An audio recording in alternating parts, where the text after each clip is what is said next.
नमस्कार दोस्तों, स्वागत है आपका मेरे चैनल उत्तराखंड प्रतियोगी परीक्षाएं में। दोस्तों, मैं आज आपके लिए लेके आया हूं एक नई वीडियो, जो कि हमारी वीडियो सीरीज जो चल रही थी गढ़वाल का परमार वंश, इसका सेकंड पार्ट है। दोस्तों, इस वीडियो को देखने से पहले अगर आपने इस सीरीज का पहला पार्ट नहीं देखा तो ऊपर दिए गए आई बटन पर क्लिक करके एक बार आप पहला पार्ट देख लीजिए, जिससे आपको समझने में आसानी रहेगी। दोस्तों, वीडियो में आगे बढ़ने से पहले हमारे चैनल को सब्सक्राइब कीजिए और इस वीडियो को लाइक कीजिए, जिससे मुझे काफ़ी सपोर्ट मिलेगा। तो चलिए शुरू करते हैं।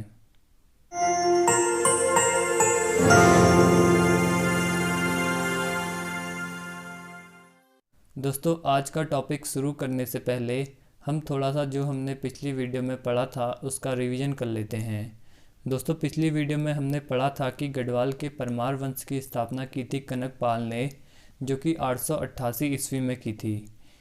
कनकपाल मालवा से आए थे और कनकपाल ने चांदपुरगढ़ के राजा भानु प्रताप की पुत्री से विवाह किया और परमार वंश की स्थापना करी। दोस्तों, मैंने आपसे कहा था कि हमें सभी राजाओं के बारे में नहीं पढ़ना, बल्कि जो कुछ इम्पोर्टेंट राजा हैं बस उन्हीं के बारे में पढ़ना है। तो इसी क्रम में कनकपाल के पुत्र थे श्यामपाल। आप दोस्तों इनका नाम याद रख सकते हैं। इसके बाद 12वें राजा थे पृथ्वीपाल। पृथ्वीपाल के समय में दोस्तों महमूद गजनवी के भारत पर आक्रमण हुए थे। इसके बाद 24वें राजा थे सोनपाल।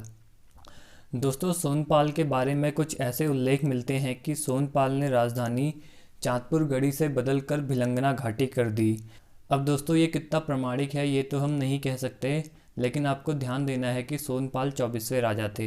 इसके बाद 28वें राजा थे लखनदेव। दोस्तों, लखनदेव के बारे में कहा जाता है कि लखनदेव स्वमुद्रा चलाने वाले पहले परमार वंशीय शासक थे। मतलब दोस्तों, लखनदेव परमार वंशीय पहले शासक थे जिन्होंने खुद की मुद्राएं चलाई, और लखनदेव की मुद्रा थी ताम्र मुद्रा, जो कि हमें टिहरी से मिली हैं। दोस्तों, इसके बाद 29वें राजा थे अनंतपाल द्वितीय। दोस्तों, अनंतपाल द्वितीय का धारसील अभिलेख हमें मिलता है, जो कि रुद्रप्रयाग में धारसील जगह है, वहाँ से मिला है। दोस्तों, अनंतपाल अपने अभिलेख में 24वें राजा सोनपाल से लेकर 28वें राजा लखनदेव तक के राजाओं को सोनवंशीय राजा बताते हैं। इसके बाद दोस्तों 34वें राजा थे जगतपाल।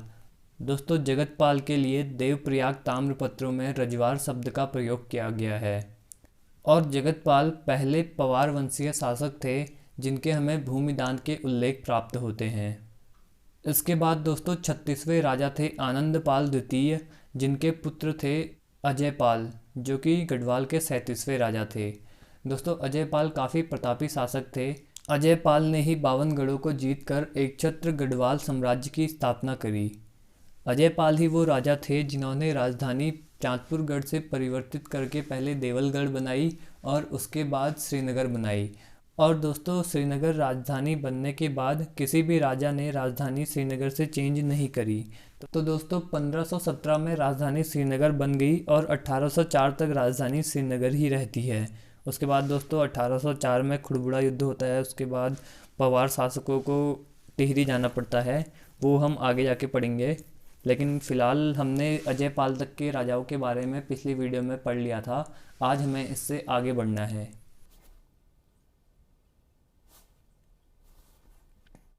दोस्तों, आज की वीडियो शुरू करने से पहले एक बार हम चांदपुरगढ़, श्रीनगर और भिलंग घाटी की लोकेशन मैप के द्वारा देख लेते हैं कि ये कहाँ पे होती होंगी। दोस्तों, चांदपुरगढ़ के बारे में मैंने कहा था कि वो कर्णप्रयाग के आसपास वाला क्षेत्र था। तो कर्णप्रयाग चमोली में पड़ता है कहीं यहाँ पे, तो चांदपुरगढ़ हमारा कहीं यहाँ पे होगा।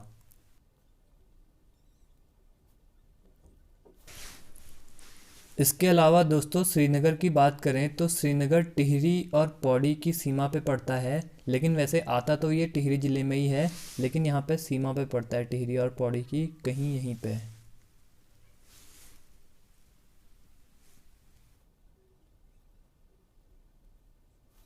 दोस्तों, इसके अलावा अगर हम भिलंग घाटी की बात करें तो भिलंगना नदी खतलिंग ग्लेशियर से निकलती है, जो कि टिहरी, गढ़वाल और रुद्रप्रयाग में फैला हुआ है।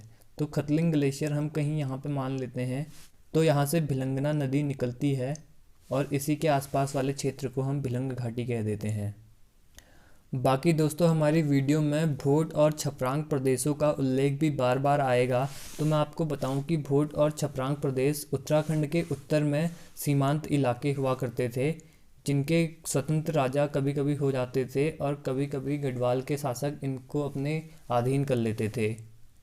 तो मैं अगर भोट और छपरांग प्रदेश का अनुमान लगाऊं तो यहाँ कहीं उत्तराखंड का सीमांत इलाका जो कि उत्तरकाशी और तिब्बत वाला इलाका है, ये दोस्तों भोट और छपरांग प्रदेश होंगे। तो दोस्तों आई होप आपको थोड़ा बहुत आइडिया मिल गया हो कि चांदपुर गढ़ी और भिलंग घाटी, श्रीनगर, भोट और छपरांग प्रदेश कहाँ कहाँ हैं। तो अब हम आगे बढ़ते हैं और आज की हम मेन वीडियो स्टार्ट करते हैं।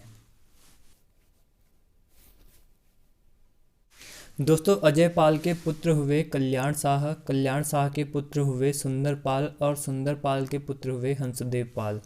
दोस्तों अजयपाल जितने प्रतापी शासक थे, इनके बाद के शासक उतने प्रतापी नहीं थे, तो इनके बारे में हमें इतिहास में उतना अधिक उल्लेख नहीं मिलता। तो दोस्तों आपको बस इनके नाम याद रखने हैं और बाकी इनके बारे में हम कुछ नहीं पढ़ेंगे। इसके बाद हम आगे बढ़ें तो 41वें राजा हुए विजयपाल, जो कि हंसदेव पाल के पुत्र थे। दोस्तों विजयपाल के बारे में भी पढ़ने के लिए ज़्यादा कुछ है नहीं, लेकिन इनके बारे में हमें एक बात ध्यान रखनी है कि कवि देवराज ने भोट राजा को विजयपाल का करद राजा बताया है। मतलब दोस्तों ऐसा होगा कि विजयपाल ने भोट प्रदेश को अपने अधीन कर लिया होगा, जिस कारण भोट प्रदेश का राजा विजयपाल को कर देता होगा। इसीलिए देवराज ने भोट राजा को विजयपाल का करद राजा कहा होगा। इसके बाद दोस्तों आगे देखें तो विजयपाल के पुत्र और 42वें राजा हुए सहजपाल, जिनका शासनकाल है 1547 से लेके 1575। दोस्तों सहजपाल के बारे में हमें जानकारी प्राप्त होती है देवप्रयाग के क्षेत्रपाल मंदिर शिलालेख से और देवप्रयाग रघुनाथ मंदिर में सहजपाल द्वारा चढ़ाई गई घंटी से। दोस्तों आज भी आप लोग देखते होंगे कि मंदिर में घंटी चढ़ाते हैं लोग, तो उस पर अपना नाम वगैरह लिखा लेते हैं, नाम, पिताजी का नाम वगैरह। तो इसी टाइप से सहजपाल ने भी घंटी में नाम वगैरह लिखवा लिया होगा, जिस कारण हमें पता लगा कि ये सहजपाल द्वारा चढ़ाई गई घंटी है। दोस्तों सहजपाल के बारे में हमें जो मेन बात याद रखनी है कि सहजपाल अकबर के समकालीन राजा था। अब दोस्तों ऐसा नहीं है कि अकबर के समकालीन सिर्फ सहजपाल था, बल्कि सहजपाल का पुत्र बलभद्र शाह और बलभद्र शाह के पुत्र मान शाह भी अकबर के समकालीन राजा थे। तो अकबर के समकालीन दोस्तों 3 राजा थे, सहजपाल, बलभद्र शाह और मान शाह। दोस्तों ऐसा कहा जाता है कि अकबर की हिंदू धर्म और हिंदू मान्यताओं में काफ़ी रुचि थी, जिस कारण अकबर गंगा के स्रोत की जानकारी के लिए उत्तराखंड में दिल्ली से एक अन्वेषक दल भेजता है। तो ये अन्वेषक दल सहजपाल के टाइम पे ही उत्तराखंड आता है। दोस्तों अब इन्हें गंगा के स्रोत के बारे में तो जानकारी नहीं मिलती, अन्वेषक दल को नहीं पता लगा पाते कि गंगा का स्रोत कहाँ है, लेकिन हमें ये ध्यान रखना है कि अकबर ने गंगा के स्रोत की जानकारी के लिए अन्वेषक दल भेजा था और उस टाइम गढ़वाल के राजा थे सहजपाल। दोस्तों सहजपाल से आगे बढ़े तो सहजपाल के पुत्र थे बलभद्र शाह, जिनका शासनकाल है 1575 से लेके 1591। दोस्तों बलभद्र शाह के समकालीन राजाओं की बात करें तो दिल्ली में बलभद्र शाह के समकालीन राजा थे अकबर और कुमाऊं में बलभद्र शाह के समकालीन राजा थे रुद्रचंद। दोस्तों अगर हम अकबर के शासनकाल की बात करें तो अकबर का शासनकाल था 1556 से लेके 1605 और रुद्रचंद की शासनकाल की बात करें तो रुद्रचंद का शासनकाल था 1565 से लेके 1597। दोस्तों उत्तराखंड के राजाओं के शासनकाल अलग अलग बुक में अलग अलग दिए हैं, तो आप ये मतलब कंफ्यूज मत होना। अगेन मैं आपको कह रहा हूँ कि ईयर हर जगह अलग अलग दिए हैं, तो आप फिर भी मोटा मोटा मैं आइडिया के लिए ईयर लेके चल रहा हूँ, जिससे हमारी स्टोरी एक टाइमलाइन पे सही बैठे। अब दोस्तों बलभद्र शाह ने क्या किया, बलभद्र शाह ने उत्तर दिशा में ध्यान न देकर दक्षिण दिशा में अपने साम्राज्य विस्तार में ध्यान दिया और अजयपाल द्वारा बनाई गई चौकियों को मजबूत बनाया। अब दोस्तों मैंने कहा कि बलभद्र शाह ने उत्तर दिशा में ध्यान नहीं दिया, और इससे पहले मैंने आपको बताया था कि जो 41वें राजा थे विजयपाल, उन्होंने शायद भोट प्रदेश को अपने अधीन कर लिया था। अब दोस्तों आगे जाके होगा क्या कि सहजपाल ने भी उत्तर दिशा में ध्यान नहीं दिया। वैसे दोस्तों सहजपाल ने के बारे में तो हम साम्राज्य विस्तार किया ऐसा कुछ पढ़ने में आता नहीं है। बाकी बलभद्र शाह ने साम्राज्य विस्तार किया दक्षिण दिशा में। तो जो उत्तर में भोट और छपरांग प्रदेश हैं वो क्या करेंगे, वो एक बार खुद को फिर से स्वतंत्र सत्ता घोषित कर देंगे और गढ़वाल राज्य को टैक्स देने से मना कर देंगे। तो इसी क्रम में आगे जाके मानसा आएंगे और वो भोट और छपरांग प्रदेशों को दोबारा जीतेंगे। तो ये हम अभी आगे पढ़ेंगे। फिलहाल बलभद्र शाह ने दक्षिण दिशा में ध्यान दिया, ये हमें याद रखना है। इसके अलावा दोस्तों बलभद्र शाह ने दिल्ली में राजदूत भेजने की परंपरा की शुरुआत करी। इसके बाद दोस्तों वीडियो में आगे बढ़ें तो एक बहुत बड़ा कन्फ्यूजन हमारे सामने आता है। पहले मैं आपको प्रश्न बता देता हूँ कि 2018 में आयोग ने प्रश्न पूछा है कि किस पवार वंशीय शासक ने सर्वप्रथम शाह की उपाधि धारण करी। तो दोस्तों आयोग ने इसका सही उत्तर माना है बलभद्र शाह को। लेकिन दोस्तों हमने इससे पहले पढ़ा था कि अजय पाल के पुत्र थे कल्याण शाह। तो दोस्तों कल्याण शाह का नाम तो आया नहीं, जबकि पहले कल्याण शाह के नाम में पहले शाह आया है, बलभद्र शाह से पहले जन्म हो गया था उनका। तो दोस्तों इसका तर्क इतिहासकारों ने दिया है कि कल्याण शाह के नाम में शाह था, वो कोई उपाधि नहीं थी। लेकिन जो बलभद्र शाह थे इनके नाम में शाह नहीं था, इनको ये उपाधि शाह दी गई थी। और कई इतिहासकार ऐसा कहते हैं कि बलभद्र शाह के बाद के राजा जितने भी हुए सब ने शाह उपाधि धारण करी, इसलिए शाह की उपाधि की शुरुआत करने वाले राजा को हम बलभद्र शाह मानते हैं। क्योंकि जो कल्याण शाह से बलभद्र शाह के बीच में राजा हुए, सुंदरपाल, हंसदेवपाल, विजयपाल और सहजपाल, इन्होंने शाह की उपाधि धारण नहीं करी। तो इसलिए आयोग ने शायद बलभद्र शाह को शाह की उपाधि की शुरुआत करने वाला राजा माना होगा। तो आपको भी ये ध्यान देना है कि बलभद्र शाह ने शाह की उपाधि की शुरुआत करी। अब दोस्तों प्रश्न ये उठता है कि बलभद्र शाह को शाह की उपाधि दी किसने। दोस्तों इस बात में भी विद्वानों में काफ़ी मतभेद है, अलग अलग इतिहासकार अलग अलग कहानी बताता है। तो दोस्तों मैं आपको बताता हूँ कि जो कहानियाँ चलती हैं। दोस्तों कुछ इतिहासकारों का कहना है कि बहलोल लोदी ने बलभद्र शाह को शाह की उपाधि दी। लेकिन दोस्तों मैं आपको एक बात बताऊं कि बलभद्र शाह का टाइम पीरियड था हमारा 1575 से लेके 1591, और हमारे जो बहलोल लोदी हैं इनका शासनकाल था 1451 से लेके 1489। तो दोस्तों 1489 में बहलोल लोदी की मृत्यु हो गई। तो ये कैसे जो 1575 में राजा बना है इसे शाह की उपाधि दे सकता है।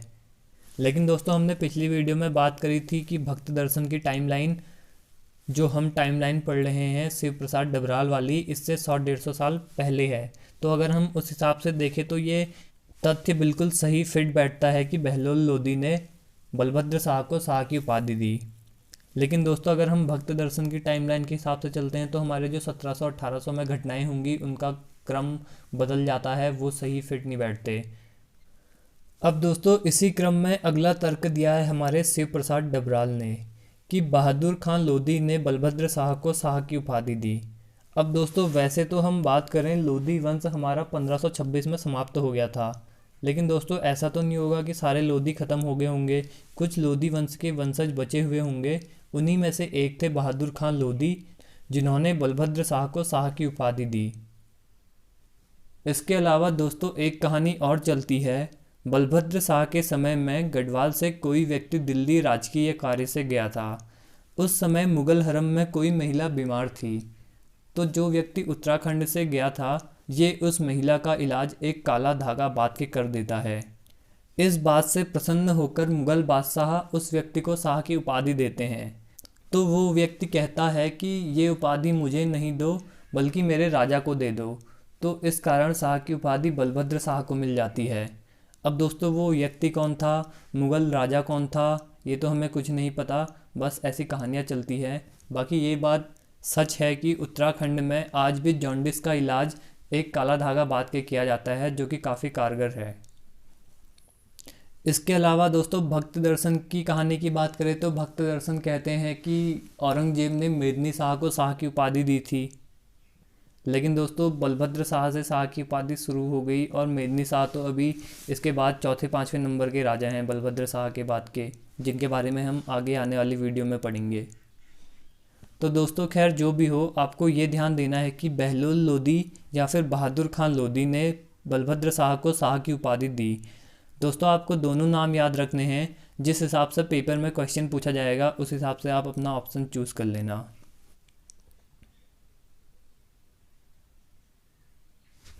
अब दोस्तों आगे बढ़ते हैं और बलभद्र शाह के टाइम की सबसे इम्पोर्टेंट बात आ जाती है, जो कि दोस्तों कई बार पेपरों में पूछा जा चुका है, ग्वालदम युद्ध। दोस्तों पहले हम ग्वालदम युद्ध के टाइम की बात करें तो इसमें भी इतिहासकारों में मतभेद है। H.G. वॉल्टन, जिन्होंने अल्मोड़ा गजेटियर और गढ़वाल गजेटियर लिखे हैं, इनके अनुसार ग्वालदम युद्ध का टाइम है 1581 और शिव प्रसाद डबराल के अनुसार ग्वालदम युद्ध हुआ 1591 में। लेकिन दोस्तों हम शिव प्रसाद डबराल की टाइमलाइन फॉलो कर रहे हैं तो फिलहाल मैं 1591 ही मानता हूँ, बाकी आप दोनों टाइम याद रखने के लिए रख सकते हैं।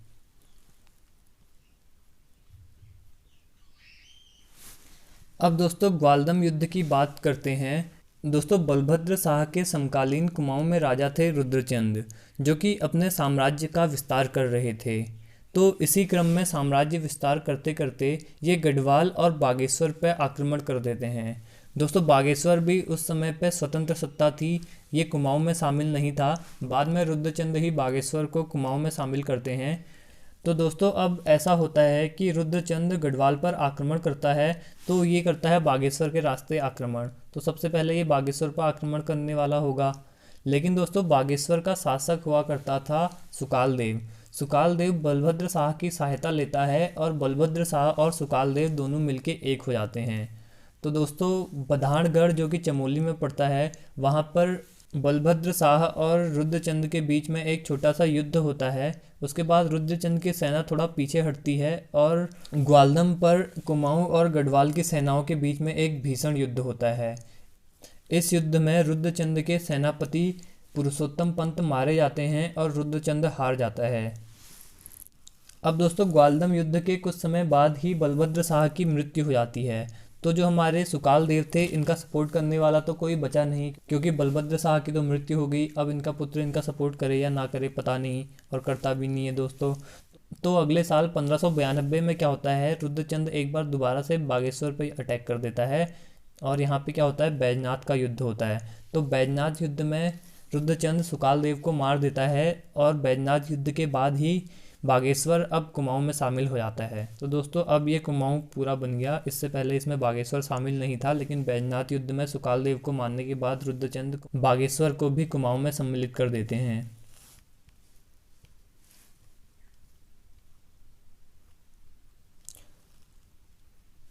अब दोस्तों बलभद्र शाह के इम्पोर्टेंट कार्यों की बात करें तो बलभद्र शाह श्रीनगर में चित्रशाला का निर्माण करवाते हैं। अब दोस्तों वीडियो में आगे बढ़ते हैं और बलभद्र शाह के पुत्र मान शाह के बारे में पढ़ते हैं। दोस्तों बलभद्र शाह के पुत्र हुए मान शाह, जिनका शासनकाल है 1591 से लेकर 1611। दोस्तों मान शाह के समकालीन राजा हैं दिल्ली में अकबर और जहांगीर और कुमाऊं में लक्ष्मी चंद। दोस्तों अकबर और जहांगीर के शासनकाल की बात करें तो अकबर का शासनकाल था, हमने अभी पढ़ा था कि 1556 से लेके 1605 तक, और जहांगीर की शासनकाल की बात करें तो 1605 से लेके 1627 तक। दोस्तों मान शाह के बारे में हमें जानकारी प्राप्त होती है, एक तो क्षेत्रपाल मंदिर शिलालेख से और दूसरा रघुनाथ मंदिर शिलालेख से। दोस्तों जो देवप्रयाग के क्षेत्रपाल मंदिर और रघुनाथ मंदिर हैं, यहाँ लगभग सभी पवार वंशीय शासकों के शिलालेख हैं। तो आपको ऐसे इंडिविजुअली मेरे हिसाब से याद करने की ज़रूरत नहीं है कि इस राजा का वहाँ शिलालेख मिला। लगभग सभी राजाओं के शिलालेख मिलते हैं और प्रश्न पूछे जाने के चांसेस काफ़ी कम हैं। दोस्तों अब हमने पहले पढ़ा था कि विजयपाल भोट प्रदेश को अपने अधीन करते हैं, लेकिन उनके बाद के राजा सहजपाल और बलभद्र शाह उत्तर दिशा में ध्यान नहीं देते। इसी कारण भोट और छपरांग प्रदेश अपने को स्वतंत्र सत्ता घोषित कर देते हैं और गढ़वाल को कर देने से मना कर देते हैं। तो मान शाह राजा बनते ही क्या करते हैं, सबसे पहले उत्तर दिशा में विजय अभियान चलाते हैं और भोट और छपरांग प्रदेशों को जीतकर दोबारा से अपने वहाँ के राजाओं को करद राजा बनाते हैं। उसके बाद दोस्तों मान शाह दक्षिण विजय अभियान चलाते हैं और मैंगलोर तक के क्षेत्र को जीत लेते हैं। दोस्तों मैंगलोर से कंफ्यूज मत होना, ये कर्नाटक वाला मैंगलोर नहीं है, उत्तर प्रदेश में भी एक मैंगलोर पड़ता है, ये उसी जगह की बात हो रही है। दोस्तों इसके अलावा एक लाइन यहाँ पे लिखी है कि पवाड़ों में जीतू बगड़वाल को मान शाह का फौजदार बताया जाता है। तो दोस्तों आपको ये याद रखना है, बाकी इसमें कुछ डिस्कस करने वाला है नहीं। पवाड़ों के बारे में मैं आपको पहले ही बता चुका हूँ कि ये वीर गीत होते हैं, पवार वंशियों के, जो कि भाटों के वंशज गाते हैं।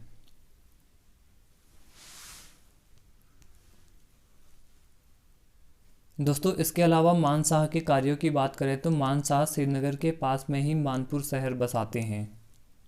अब दोस्तों हमने पढ़ा था कि मान शाह के समकालीन राजा थे लक्ष्मी चंद।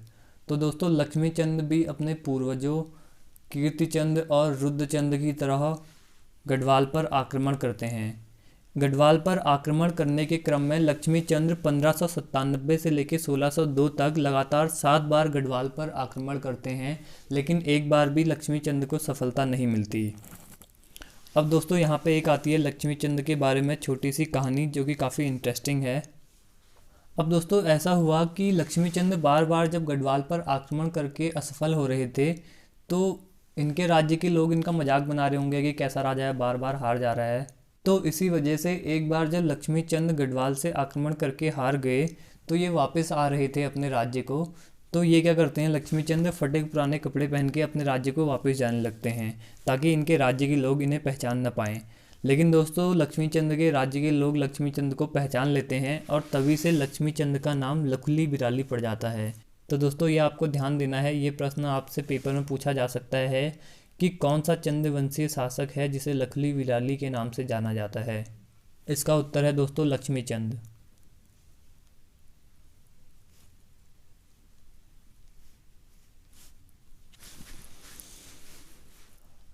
इसके अलावा दोस्तों क्योंकि लक्ष्मी चंद बार बार गढ़वाल पर आक्रमण कर रहे थे, तो ये क्या करते हैं, अपने सैनिकों को बोलते हैं कि तुम यहीं रुक जाओ।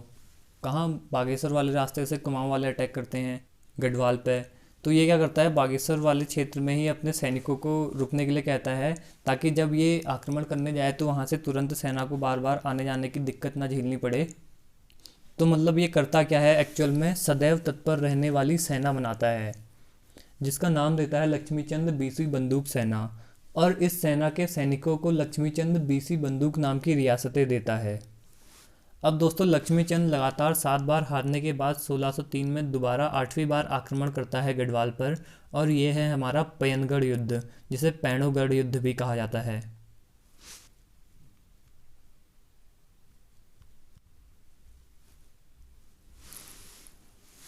तो दोस्तों पयनगढ़ युद्ध में लक्ष्मी चंद की सेना मान शाह के सेनापति खतर सिंह को मार देती है, और लगातार 7 बार हारने के बाद 8वीं बार लक्ष्मी चंद को एक छोटी सी विजय प्राप्त होती है, और इसी खुशी में तब से कुमाऊं में खतड़वा त्यौहार मनाया जाता है। दोस्तों इसके बाद आगे बढ़ें तो मान शाह के दरबारी कवि थे राजकवि भरत। दोस्तों राजकवि भरत पहले ऐसे कवि हैं जो किसी परमार वंश के दरबार में कवि हैं। इससे पहले कोई परमार वंश के दरबार में कवि रहा हो, ऐसा कोई हमें उल्लेख नहीं मिलता। तो मान शाह के दरबारी कवि राजकवि भरत ने मान शाह पर पुस्तक लिखी मानोदय काव्य, जो कि दोस्तों संस्कृत भाषा में लिखी गई है, और इसमें 4 सर्ग और 115 पद हैं। दोस्तों सर्ग का मतलब आप समझ सकते हैं एक हिसाब से चैप्टर, और पदों का मतलब आप समझ सकते हैं श्लोक। दोस्तों जो मानोदय काव्य था, ऐसा कहा जाता है कि यह समय के साथ डैमेज हो गया था। मतलब दोस्तों अभी की तरह तो नहीं होगा, पहले की किताबों को काफ़ी संभाल के रखा जाए, तो ऐसा कहा जाता है कि मानोदय काव्य डैमेज हो गया था। फिर प्रदीप शाह के समय में प्रदीप शाह के राज दरबारी कवि थे मेधाकर शर्मा। मेधाकर शर्मा ने मानोदय काव्य का संकलन किया। दोस्तों मानोदय काव्य की कुछ बातें मैंने यहाँ पे लिखी है जो आप पढ़ सकते हैं। जैसा कि मानोदय काव्य में मान शाह के सेनापति नंदी का विरुद्ध गाया गया है। दोस्तों विरुद्ध मतलब एक प्रकार का आप वीर गीत समझ सकते हैं। दोस्तों इसके बाद लिखा है मानोदय काव्य में मान शाह को दानवीर बताते हुए मान शाह की तुलना राजा बलि और कर्ण से की गई है। तो दोस्तों ये बातें भी आप ध्यान रख सकते हैं। इसके बाद दोस्तों मान शाह के समय में एक बहुत इम्पोर्टेंट बात और होती है कि मान शाह के दरबार में पहली बार कोई अंग्रेज आता है। दोस्तों उत्तराखंड में आने वाला ये पहला अंग्रेज, या फिर हम यूरोपीय व्यक्ति कह सकते हैं, विलियम फिंच। दोस्तों विलियम फिंच 1608 में हॉकिंस के साथ जहांगीर के दरबार में आया था। अब हॉकिंस तो अपना व्यापार के काम वाम में लग गया, क्योंकि अंग्रेज एक्चुअल में यहाँ स्टार्टिंग में व्यापार के उद्देश्य से ही आते हैं। बाद में वो धीरे धीरे भारत को अपने कब्जे में कर लेते हैं, लेकिन शुरुआत में इनका मकसद जो उन्होंने बताया था व्यापार करना ही था। तो हमारा हॉकिंस तो अपने व्यापार के कार्य में लग गया, लेकिन जो हमारा विलियम फिंच होता है ये भारत भ्रमण पे निकल जाता है। और इसी क्रम में विलियम फिंच 1611 में उत्तराखंड में श्रीनगर पहुंचता है और मान शाह के दरबार में आता है। दोस्तों, विलियम फिंच का यात्रा विवरण जिस पुस्तक में छपा है उस पुस्तक का नाम है अर्ली ट्रैवल इन इंडिया। दोस्तों, इस पुस्तक के लेखक हैं फॉस्टर, आपको ये बात भी ध्यान देना है। तो दोस्तों, मान शाह के शासनकाल में 3 बातें काफ़ी इंपॉर्टेंट थी। एक तो इनका राजकवि भरत, जो कि पहली बार पवार वंश में ऐसा हो रहा है कि किसी का राजकवि हो। दूसरा, लक्ष्मी चंद के आक्रमण। और तीसरा, पहली बार कोई अंग्रेज या फिर हम कह सकते हैं यूरोपीय व्यक्ति उत्तराखंड आया, जो कि था विलियम फिंच।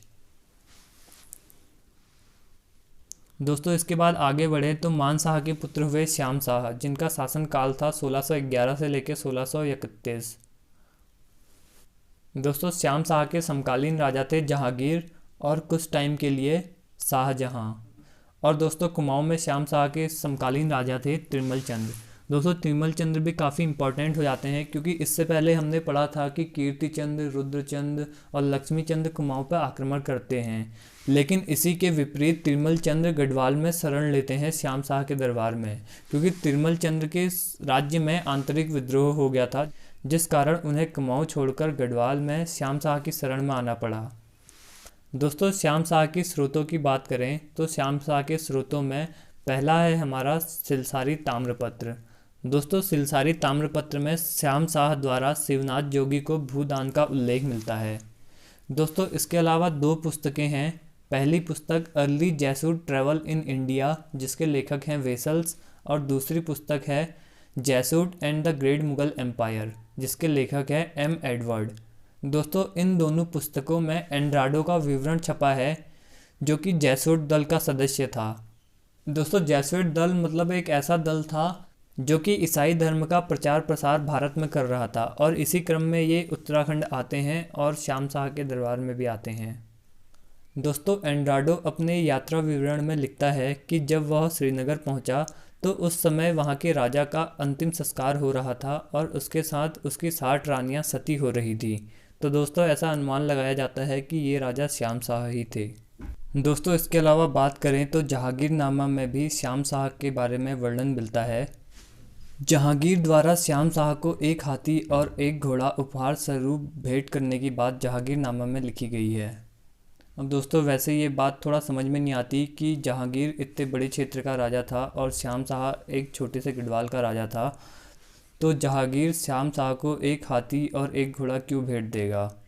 लेकिन दोस्तों, जहांगीरनामा में ऐसे ही लिखा है, और ये पहले वीडियो 2018 पेपर में पूछा भी जा चुका है, तो आपको ये ध्यान देना है। दोस्तों, इसके अलावा हम आगे बात करें तो तिरुमल चंद्र ने 1624 में श्याम शाह के दरबार में शरण ली थी। दोस्तों, जब तिरुमल चंद्र कुमाऊं के शासक थे तो उस समय कुमाऊं में आंतरिक विद्रोह हो गया था, जिस कारण तिरुमल चंद्र को कुमाऊं छोड़कर गढ़वाल आना पड़ा था और श्याम शाह की शरण में जाना पड़ा था। बाद में श्याम शाह तिरुमल चंद्र की मदद करते हैं और आंतरिक विद्रोह का दमन कर तिरुमल चंद्र को उनका राज्य वापस दिलाते हैं। दोस्तों, इसके अलावा श्याम शाह के कार्य की बात करें तो श्याम शाह ने श्रीनगर में श्याम शाही बाग की स्थापना करी। अब दोस्तों, हम आगे बढ़ते हैं वीडियो के लास्ट पार्ट पे।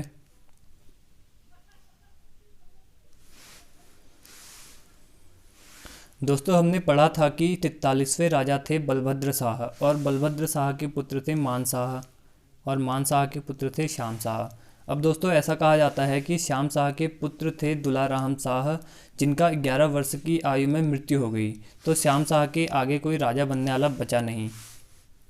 तो दोस्तों, श्याम शाह के बाद राजा उनके चाचा महीपति शाह बनते हैं, और उसके बाद महीपति शाह के वंशज ही आगे गढ़वाल पर राज करते हैं। दोस्तों, अगली वीडियो में हम महीपति शाह, पृथ्वीपति शाह और फतेह शाह के बारे में बात करेंगे, जो कि गढ़वाल के काफ़ी इम्पोर्टेंट राजा हैं। तो दोस्तों, यहाँ पे ख़त्म होती है हमारी ये वीडियो। आपको वीडियो कैसी लगी कमेंट बॉक्स में ज़रूर बताना, और आपके कोई सुझाव हो तो वो भी लिखना। अब मिलते हैं आपसे अगली वीडियो में, तब तक के लिए बाय बाय।